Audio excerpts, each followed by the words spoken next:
Muslim. Muslim. Muslim. Silakan. Mau menyampaikan apa makhluk Tuhan Freya? Saya panggil apa ini?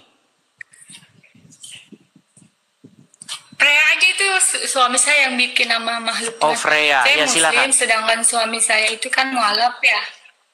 Saya kan pernah DM ya. Nah, suami saya itu kan mualaf, masuk ikut saya. Terus sering nonton Edis TV, jadi pengen pindah lagi gitu. Nah, kan? Udah saya bilang. Saya disuruh nonton.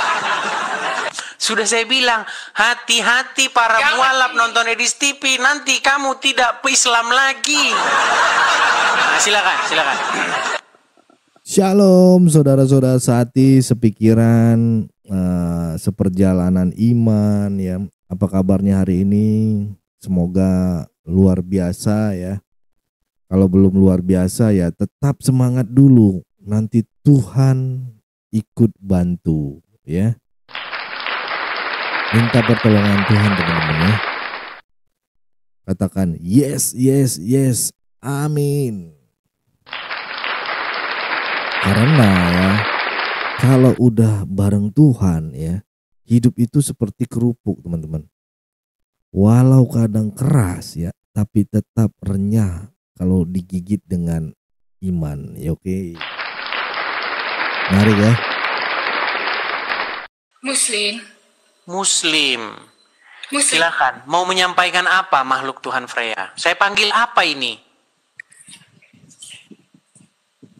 Freya aja itu suami saya yang bikin nama makhluk Tuhan. Oh, Freya. Saya Ya, Muslim, silakan. sedangkan suami saya itu kan mualaf ya. Saya kan pernah DM ya. Nah, suami saya itu kan mualaf, masuk ikut saya. Terus sering nonton Edis TV, jadi pengen pindah lagi gitu. Nah, kan? Udah saya bilang. Saya disuruh nonton. Sudah saya bilang, hati-hati para mualaf nonton Edis TV, nanti kamu tidak Islam lagi. Nah, silakan, silakan. Iya, setiap malam hampir nonton Edis TV terus. Saya disuruh nonton gitu. Terus? Buat mastiin gitu. Jadi ada tertarik sih. Terus? Tertarik dengan penjelasannya. Tertarik dengan penjelasan-penjelasan saya. Sudah berapa lama Kak Freya nonton Edis TV? Nonton saya? Ngikutin sih 1 minggu, kalau suami saya mah sering. Baru Saya seminggu. lihat terus, ngapain gitu. Coba deh lihat Edis TV, nonton katanya gitu. Oke. Apa yang membuat Anda tertarik? Yang tertariknya sih yang cerita Nabi Muhammad yang menikah itu aja. Oke, tapi kita tes dulu ya. Tes dulu. Orang-orang pada ngomong tes dulu. Berarti suami mualaf, ngikut kamu beragama Islam, dan dua-duanya Islam ya? Ya. Oke. Oke, kami pengen tahu karena nggak mau kami ngaku-ngaku orang Islam. Coba, berarti sholat sampai sekarang sholat ya? Sholat. Oke, coba kami pengen dengar gimana bacaan sholat, niat sholat, kami pengen tahu aja. Sholat apa? Subuh. Terserah, sholat subuh kah, maghrib, terserah. Fardu subuhi ra'ataini mustaqiblati adaan lillahi ta'ala. Oke, bacakan satu ayat Quran. Ayat pendek aja ya. Bismillahirrahmanirrahim. Qul huwallahu ahad, Allahus samad, lam yalid wa lam yulad wa lam yakul lahu kufuwan ahad. Sahih Muslim. Bismillahirrahmanirrahim. Qul a'udzu birabbin nas, malikin nas, ilahin nas, min syarri waswasil khannas, allazi yuwaswisu fi sudurin nas, minal jinnati wan nas. Minal jinna. Ada lagi. Oke, sah. Coba yang bagian belakang. Yang bagian belakang tadi? Apa? Minal apa? Minal? Minal jinnati wan nas. Minal jinna watin? Minal jinnati wan nas. Minal jinnati wan nas. Oke. Minal jinnati wan nas. Artinya? Jinnati wan nas. Minal jinnati wan nas artinya?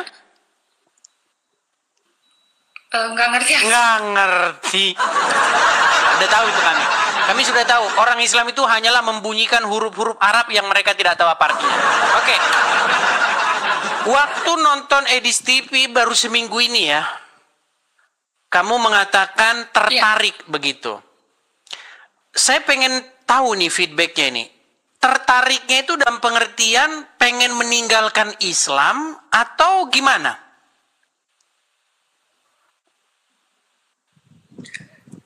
Pengen masih memahami, makanya nonton Edis TV lagi. Masih pengen memahami, oke. Isu apa itu yang kemarin kamu lihat, terus kemudian kamu tertarik dan pengen kamu pahami? Ya, yang dalil-dalilnya itu yang tentang Nabi Muhammad. Setelah Nabi Muhammad keluarlah Allah gitu. Setelah Muhammad keluar maksudnya? Setelah Muhammad ada, itu lahirlah Allah gitu, kata Edis TV. Oke, baik. Saya jelaskan ya, Gini. Jadi, waktu Muhammad belum jadi nabi, karena umat muslim percaya Muhammad jadi nabi itu umur 40 tahun. Ya. Dari umur 0 sampai 39, kira-kira Muhammad itu beragama nggak? Beragama. Apa agama dia? Islam. Dari mana dia Islam? Dari mana dia tahu ini? Kan dia belum dapat wahyu. Setahu saya itu dari awal Nabi Muhammad udah Islam. Berarti Al-Quran sudah ada sebelum Muhammad lahir? Belum. Nah, terus dari mana dia Islam? Kitabnya apa kalau dia Islam? Dia membaca kitab suci apa? Bagaimana dia caranya sholat? Tuntunan sholat belum ada. Bingung kan? Iya, belum. Bingung ya? Jadi gini. Jadi dulu sebelum Muhammad lahir dan ketika dia lahir sampai berumur 39 nih ya.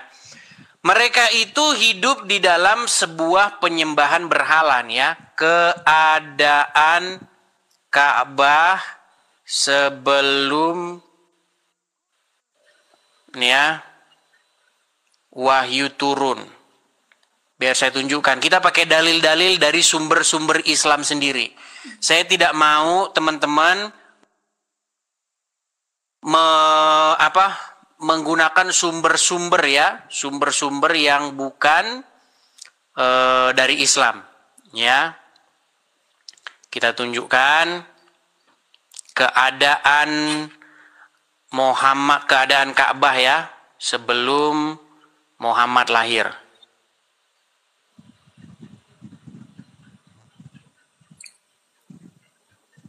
Pelan-pelan ya. Ini isunya agak sedikit ini ya. Oke. Saya hilangkan dulu ini. Perhatikan ya, nih. Jadi nama-nama berhala yang mengitari Ka'bah sebelum Islam. Nih ya. Ini bukan karang-karangan ini akurat.com ya. Nih. Perhatikan. Jauh sebelum masyarakat Mekah mengenal Islam, mereka memiliki 360 berhala yang mengelilingi Ka'bah. Berbagai jenis berhala yang dipuja-puja masyarakat saat itu berbahan dasar kayu, emas, perak, tembaga, dan batu. Dalam catatan sejarah, ratusan berhala yang mengotori Ka'bah dimulai dari era Amr bin Luhai. Ya, ini kok ada gambar seperti ini nih, gimana nih? Sebentar. Iklan-iklan ini memang. Oke, saya teruskan ya. Dari seluruh berhala yang mengitari Ka'bah, Hubal menjadi sesembahan yang paling besar dan paling dimuliakan oleh kaum Quraisy. Hubal berbentuk dan seterusnya ya. Nih. Di kemudian hari setelah Fathul Mekah, Hubal dan seluruh berhala lainnya dihancurkan oleh Muhammad. Nah, ini kan setelah dia jadi nabi ya. Nah, yang menjadi fokus kita di sini adalah bagaimana sebelum Muhammad menjadi nabi. Nah, sebelum Muhammad menjadi nabi, Ka'bah itu memang sudah menjadi tempat penyembahan berhala. Nih nama-nama berhala dalam pra-Islam nih, nama berhala di Ka'bah pra-Islam. Ya, ada Isaf, kemudian ada Suwa, kemudian ada Al-Jidasa dan seterusnya. Ini makanya berhala dikelilingi berhala. Nah, itu pun masih ada sebelum Muhammad berumur 40 tahun. Nah, makanya tadi pertanyaannya, sebelum Muhammad umur 40 tahun, apakah dia sholat? Belum. Apakah dia sudah memeluk Islam? Belum. Belum. Masih berhala. Iya. Di situ di Ka'bah itu tempat penyembahan berhala. Lalu bagaimana ceritanya? Bagaimana ceritanya Allah itu ada setelah Muhammad? Ceritanya, jadi Tuhan sesembahan orang Quraisy, kaum keluarganya Muhammad, orang-orang Quraisy, mereka itu mengait-ngaitkan Allah itu dengan Tuhannya nabi-nabi Bani Israel. Itu jalan ceritanya. Bahkan dulu waktu Muhammad baru-baru jadi nabi, dia tidak mau kiblatnya itu di Ka'bah, nggak mau dia. Karena dia tahu Ka'bah itu memang penyembahan berhala. Makanya kiblatnya, coba, kiblat pertama kali waktu Muhammad jadi nabi di mana? Di Mekah. Nah, susah ini kalau kita ngomong yang kayak begini. Kiblat pertama kali umat muslim itu bukan di Mekah. Kiblat pertama kali umat muslim itu di Yerusalem. Iya, karena Muhammad tahu bahwa Mekah itu tempat penyembahan berhala. Tetapi karena orang-orang Yahudi tahu bahwa Muhammad ini bukanlah nabi, melainkan nabi-nabian, akhirnya Muhammad memindahkan kiblatnya ke tempat kiblat orang-orang Quraisy. Tetapi agama orang-orang Quraisy ini dipoles oleh Muhammad. Dipoles, ya, Tuhannya diganti menjadi Tuhannya orang-orang Yahudi, Tuhannya nabi-nabi orang Yahudi, ritualnya pun dipangkas. Mereka dulu tawaf sambil telanjang, sekarang tawaf pakai kain ihram. Gitu ceritanya. Tapi kalau ke situ nanti ketinggian, makhluk Tuhan Freya, kejauhan. Gak usah yang seperti itu. Itu nanti kalau misalnya kamu sudah tinggi ilmunya, baru bahas ke situ. Kalau sekarang yang simpel-simpel saja. Ya harus. Ya kalau misalnya itu kenapa harus nyembah Yesus gitu? Baik. Menyembah itu apa dulu sih? Begini, gerakan-gerakan begini. Kristen nggak perlu kayak begitu. Nah, kalau di dalam agama Islam memang harus didoktrin, harus nyembah. Begitu. Berbuat jahat lancar, nggak apa-apa, yang penting nyembah. Korupsi, berzina lancar, lanjut terus. Yang penting nyembah. Di dalam Kristen bukan seperti itu konsepnya. Di dalam Kristen itu berbakti. Berbakti itu apa? Melakukan apa yang diperintahkan oleh Tuhan Yesus. Begitu. Jadi bukan begini-begini.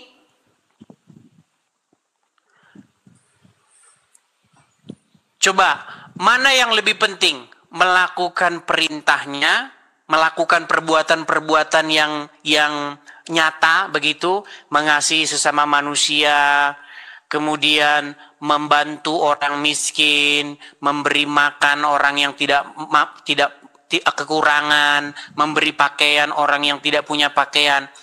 Mana lebih baik, kayak begitu atau begini-begini? Kalau begini-begini apa gunanya bagi orang itu? Tetangga kita lapar.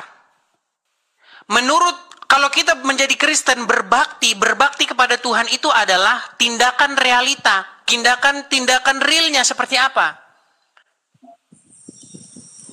Menolong orang miskin tersebut. Tetapi dalam agama Islam ini yang penting nih. Seperti itu. Hanya melakukan gerakan-gerakan. Gak boleh gitu juga, Bang. Gimana? Gak boleh gitu juga. Oke, sekarang saya tanya. Apa hukumnya meninggalkan sholat? Dosa. Oke, mana lebih dosa, berzina atau meninggalkan sholat? Sama-sama. Salah, meninggalkan sholat lebih besar. Ini kalau saya ngobrol sama kamu, saya nggak bisa ngobrol yang anu. Besarnya ya sholat. Begini Kak Freya. Tapi sama-sama dosa. Gini, kita kalau ngobrol hal-hal yang seperti itu, kamu tidak akan nyambung. Karena pengetahuanmu tentang Islam itu tidak ada, zero. Kita harus ngomong hal-hal yang dasar saja. Kalau yang seperti itu kita nggak nyambung bahasan kita, nggak bakal nyambung. Kita dari hal-hal yang sederhana-sederhana saja. Bagaimana apa yang diajarkan oleh Muhammad dengan apa yang diajarkan oleh Yesus itu jauh berbeda. Ya, sekarang Yesus dulu. Ya, artinya begini. Saya cuma pesan begini saja. Kamu mau ikut Muhammad apa ikut Yesus? Kan baru belajar Bang, baru melihat. Oke, kita bandingkan apa yang diajarkan Muhammad dengan apa yang diajarkan Yesus ya. Ya. Oke, baik. Dalam hal apa ini yang pengen kamu tahu? Coba dalam hal seperti apa? Ya, yang nggak sukanya itu yang poligami, yang nggak sukanya. Oke, baik. Sekarang begini. Kalau kamu mengikuti Muhammad, maka kamu harus mengizinkan suamimu itu kawin lagi, betul? Ya. Betul tidak? Ya, benar. Oke. Kalau ikut ajaran Nabi Muhammad, ya. Ya, bahkan barang siapa suami kalau mau menceraikan istrinya tinggal talak saja, betul? Aku ceraikan kamu, betul? Ya. Nah, sementara apa yang diajarkan oleh Tuhan Yesus? Apa yang dipersatukan oleh Tuhan tidak dapat dipisahkan oleh manusia. Secara logis menurut kamu nih, ajaran yang kamu terima di hati nurani kamu yang mana? Apa? Hati nurani kamu mengungkapkan mana yang pantas ditiru, yang diikuti. Yang diikutin apanya? Berat kan? Nih, ada Muhammad. Apa? Gini, kita bandingkan ya. Ada sosok Muhammad dengan ada sosok Yesus, betul? Ya. Oke, Muhammad mengajarkan ini dalam sebuah hubungan pernikahan ya. Muhammad mengajarkan apa? Ya. Boleh tempeleng istri. Boleh tempeleng istri. Ada ayatnya. Mau saya tunjukkan ayatnya? Nggak usah Bang, kelamaan. Oke, boleh pukulin istri, boleh. Komen jahat-jahat banget. Boleh memukuli istri. Kemudian di dalam Kristen diajarkan apa? Supaya seorang suami janganlah berbuat kasar kepada istri. Coba sekarang saya tanya, dari hati nuranimu yang paling dalam, mana yang lebih pantas diikuti? Yesus kalau untuk kebaikan. Iya, terus kenapa kamu menunda-nunda? Kita ngapain bahas Ka'bah, berhala Ka'bah, meninggalkan sholat, gak usah yang tinggi-tinggi. Gak sampai. Muslim itu senang yang sederhana, mungil-mungil. Muslim itu senangnya mikirin hal-hal kecil. Kalau hal yang besar nggak bisa, nggak sampai. Akalnya nggak sampai. Dari hal sederhana itu saja, kamu sudah sepakat bahwa Yesus lebih pantas diikuti ketimbang Muhammad. Betul? Ya, menurut saya ya. Terus apa yang menyebabkan kamu menunda-nunda untuk meninggalkan Muhammad? Ya kan nanti kan sering nonton nih Edis TV nih. Nanti kalau udah meyakinkan nanti saya. Tapi ada niatan ya, ada niatan dalam hati pengen meninggalkan Muhammad dan ikut Tuhan Yesus ya? Hanya saya yang tahu. Oh, oke lah, baiklah. Dia sering berani. Nonton. Gimana? Kan sering nonton, jadi kan mempelajarin dulu. Oke, betul. Saya setuju dengan bisa itu. Langsung. Jangan buru-buru. Artinya ketika mengambil satu keputusan nanti sangat vital. Nah gini, Tuhan Yesus mengajarkan apa? Supaya untuk menjauhi yang namanya perzinahan. Bahkan di dalam Al-Quran ada satu ayat yang mengatakan, jangan kamu mendekati zina. Tetapi ada satu riwayat di mana Muhammad itu menyuruh orang melakukan perbuatan, mohon maaf, cabul. Tahu nggak?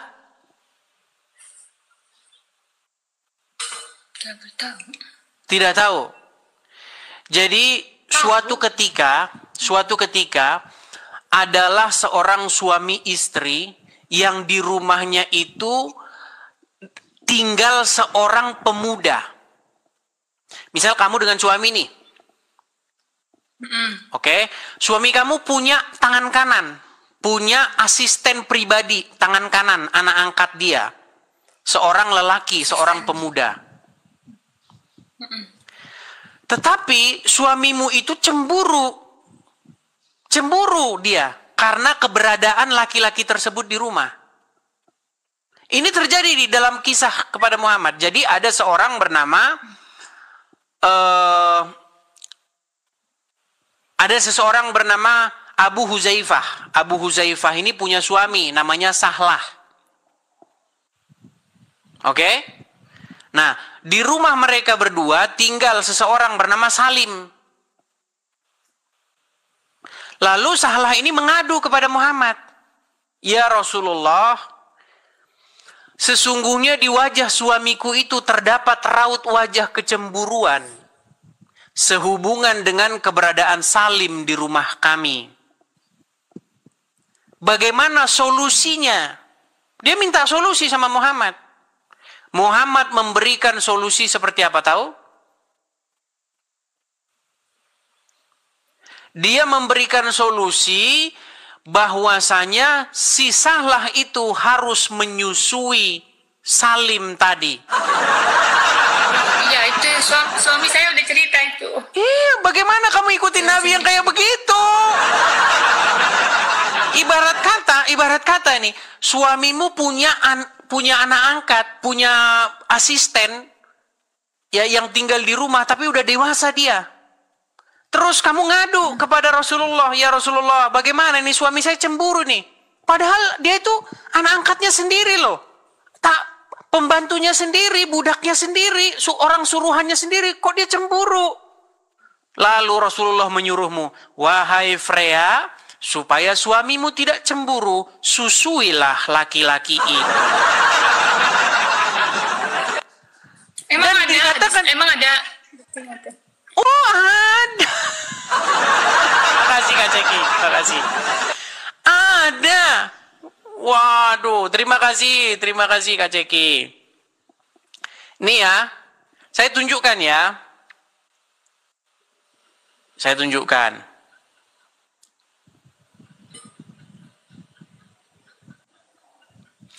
Apakah ada hadisnya? Saya balikkan ya. Tapi selama kamu jadi muslim tidak pernah mendengar ini ya? Iya. Oke, baik. Kita akan tunjukkan kepada dia nih ya. Hadis menyusui anak dewasa. Ini kalau makanya untuk meninggalkan agama Islam hanya dibutuhkan sedikit keberanian untuk berpikir logis. Saya bacakan ya.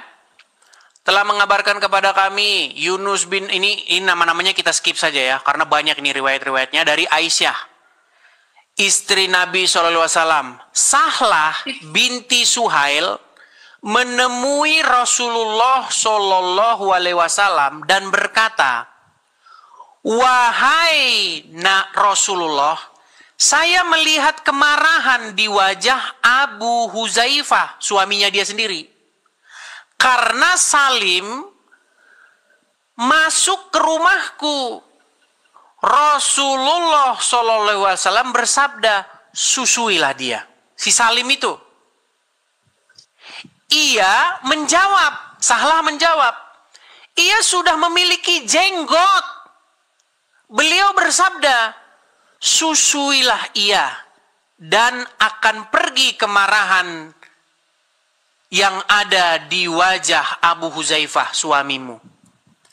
Ia berkata, demi Allah aku tidak mengetahui di wajah Abu Huzaifah setelah itu. Setelah itu nggak cemburu lagi. Satu hadis, bukan satu hadis, ada banyak hadis. Perhatikan, telah mengabarkan kepada kami bla bla bla bla bla bla bla ya. Sahlah binti Suhail menemui Rasulullah SAW dan berkata, saya melihat kemarahan di wajah Abu Huzaifah karena Salim masuk ke rumahku. Beliau bersabda, susuilah ia. Ia berkata, bagaimana saya menyusuinya? Sedangkan ia adalah anak laki-laki dewasa. Kemudian beliau bersabda, bukankah saya tahu bahwa ia adalah laki-laki dewasa? Kemudian ia datang setelah itu dan berkata, demi zat yang mengutusmu dengan kebenaran sebagai nabi, saya tidak melihat suatu apapun di wajah Abu Huzaifah suamiku setelah itu yang tidak saya suka. Jadi setelah disusui, Abu Huzaifah tidak cemburu lagi. Saya teruskan lagi. Bukan cuma satu hadis. Ya. Dikatakan ini. Nabi SAW memerintahkan istri Abu Huzaifah untuk menyusui Salim, maula Abu Huzaifah, hingga hilang kecemburuan Abu Huzaifah. Ia menyusuinya sedang ia adalah lelaki dewasa. Rabi'ah berkata, hal tersebut merupakan keinginan bagi Salim. Ada lagi? Banyak ini riwayat ini sahih. Nih ya. Sahlah menemui Rasulullah SAW dan berkata, wahai Rasulullah, sesungguhnya Salim memasuki rumah kami dan ia telah berfikiran seperti yang difikirkan oleh lelaki dewasa dan telah mengetahui apa yang diketahui lelaki dewasa. Maka beliau bersabda, susuilah dia, si Salim itu, yang keluar masuk rumahmu itu, yang bukan suamimu itu.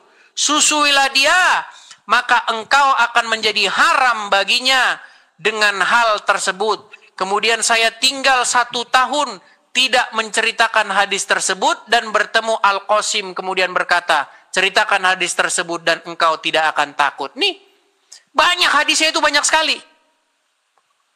Jadi jelas sekali bahwa ibarat kata, kalau kamu dengan suami memiliki seorang pria lain di rumah,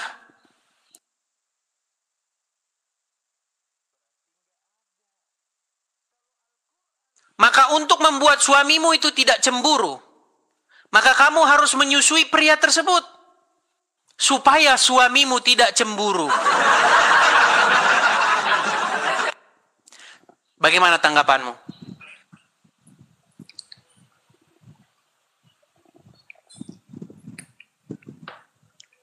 Nanti saya baca-baca lagi. Baik. Masih banyak waktu. Ya. Masih banyak waktu, bahkan saya sering mengatakan begini. Kalau nonton Edis TV, 1 kali pasti akan marah-marah. Mengatakan tafsir, laknatullah, Jahannam, Dajjal, pengarang, pemfitnah. Itu bagi orang yang pertama kali nonton Edis TV. Untuk kedua kali, orang sudah mulai berpikir, ini kan zaman internet. Gampang saja saya lihat itu, saya googling saja apakah Edis ini bohong atau tidak. Kedua kali nonton Edis TV, orang akan berpikir dan mencari tahu apakah benar yang diomongin Edis TV. Ketiga kali nonton Edis TV, orang akan mulai manggut-manggut mengiyakan apa kata saya. Nah, hati-hati untuk yang keempat. Untuk yang keempat kali, mustahil Anda masih menjadi Islam setelah nonton Edis TV. Jadi memang ada tahap-tahapnya, Kak Freya. Saya pun tidak memaksakan harus hari ini, harus sekarang juga, tidak. Ada banyak sekali video-video saya, terutama di Facebook yang sudah dirapi-rapikan oleh orang, walaupun itu bukan akun saya.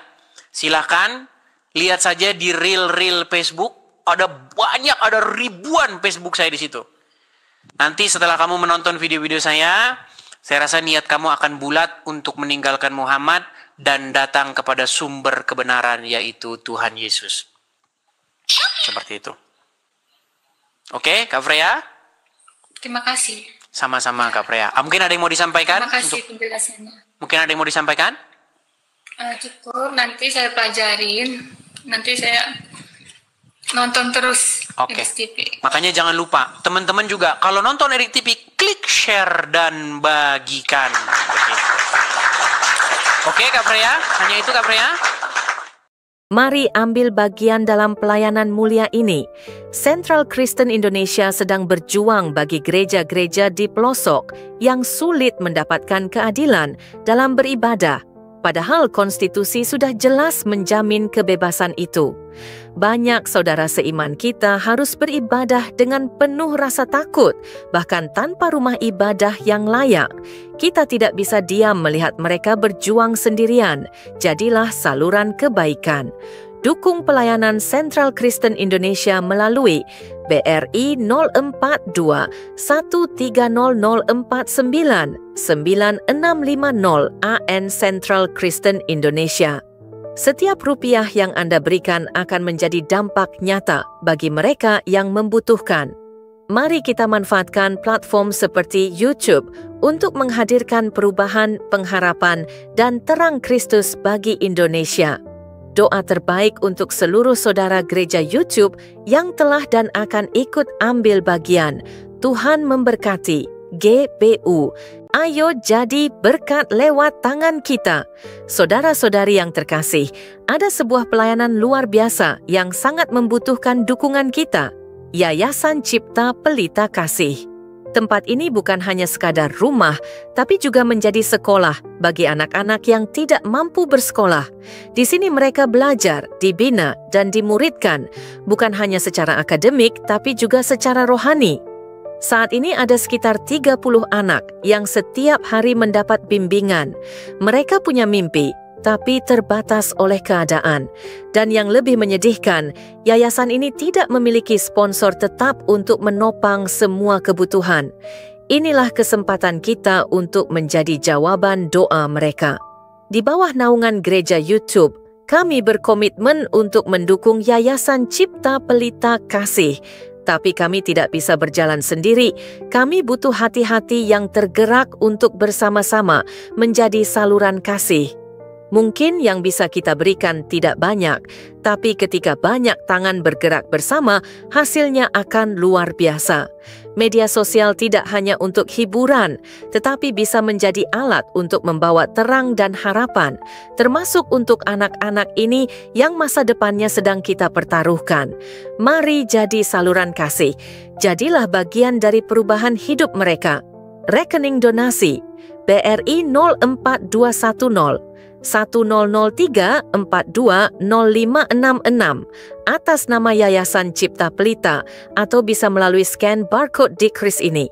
Kebaikanmu hari ini akan menjadi dampak nyata bagi banyak orang melalui Yayasan Cipta Pelita. Mari kita gunakan platform seperti YouTube untuk menghadirkan perubahan dan harapan bagi Indonesia. Doa terbaik untuk seluruh sahabat gereja YouTube yang telah dan akan ikut ambil bagian. Tuhan memberkati. Mari bersama mendukung pelayanan Apologet Kristen. Saudara yang terkasih, kami mengajak Anda untuk menjadi bagian dalam mendukung pelayanan Apologet seperti Forum Komunikasi Pelayanan Penginjil Indonesia, FKPPI, Apologet Kristen, dan juga Komunitas Kristuber, Kristen YouTuber Indonesia. Rekening donasi Bank BRI 0421 010048 7056 0 atas nama Generasi Muda FKPPI atau cukup scan barcode yang tersedia di layar. Pelayanan ini ada untuk membela iman, menguatkan jemaat, dan membawa terang Kristus di tengah dunia yang semakin penuh tantangan. Kami membuka pintu selebar-lebarnya bagi siapapun yang ingin menabur dan mendukung pekerjaan Tuhan ini. Kami tidak memaksa.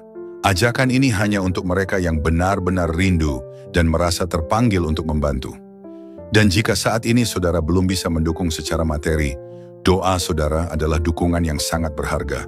Karena kami percaya doa yang tulus memiliki kuasa yang luar biasa. Mari kita gunakan media sosial sebagai alat untuk berdampak baik dan menjadi berkat bagi banyak orang. Terima kasih untuk setiap dukungan, sekecil apapun itu. Dukungan Anda sungguh berarti bagi kami dan bagi pekerjaan Tuhan.